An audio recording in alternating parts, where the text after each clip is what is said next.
Bonjour, je m'appelle Nadine Atmani et je suis sophrologue à Marignane. Alors, qu'est-ce que c'est être sophrologue? C'est une question que l'on me pose parfois et à laquelle je réponds souvent. Bien, imaginez qu'on vous ait fait cadeau d'un grand et beau terrain dans lequel vous pourriez planter tout un tas de belles et grandes choses, des arbres fruitiers, des fleurs, ce que vous voulez, et que vous n'avez pas le temps tous les jours d'aller entretenir ce terrain, d'aller l'arroser, d'aller le désherber. Et ce qui se passe bien souvent dans ces cas-là, c'est que le terrain se laisse envahir par des mauvaises herbes, des ronces, et puis il devient de moins en moins fertile.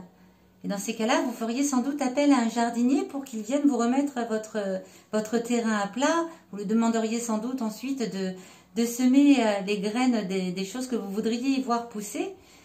Eh bien, le sophrologue, c'est un peu comme le jardinier de votre jardin intérieur.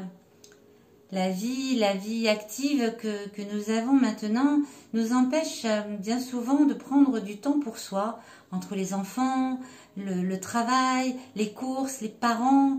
Le quotidien vient nous empêcher de nous désherber, de nous arroser un peu tous les jours pour entretenir notre jardin intérieur. Eh bien, le sophrologue vous accompagne avec ses outils, comme le ferait le jardinier dans votre grand et beau terrain, vous accompagne pour vous aider, vous apprendre à débroussailler votre jardin intérieur, y enlever, au lieu des mauvaises herbes, peut-être les ruminations, le stress, les douleurs qui se sont installées un petit peu au quotidien, et puis remettre votre jardin intérieur à plat pour ensuite vous aider à y planter les choses que vous voulez accomplir dans votre vie, ce que vous voulez voir arriver dans votre vie.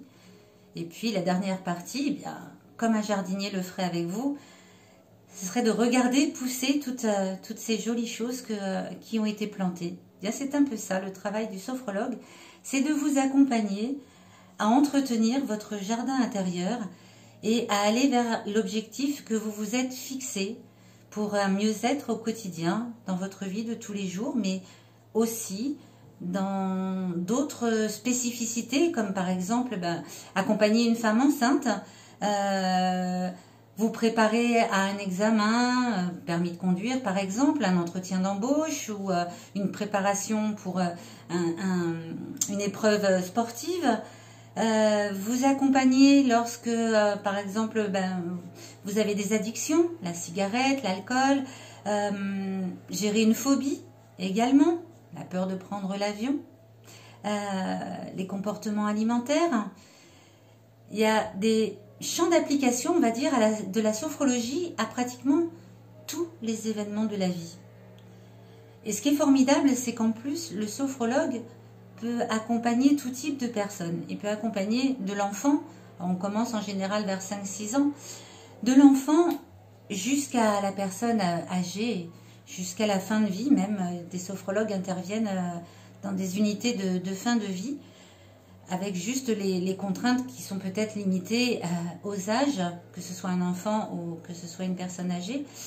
Et puis il peut intervenir non seulement en vous accompagnant vous en individuel, mais aussi pour les enfants, on peut intervenir en école, dans un club sportif, dans un club de théâtre, on peut intervenir en entreprise pour aider les collaborateurs, par exemple en ce moment, aider les collaborateurs à la reprise après le Covid-19, enfin après le confinement.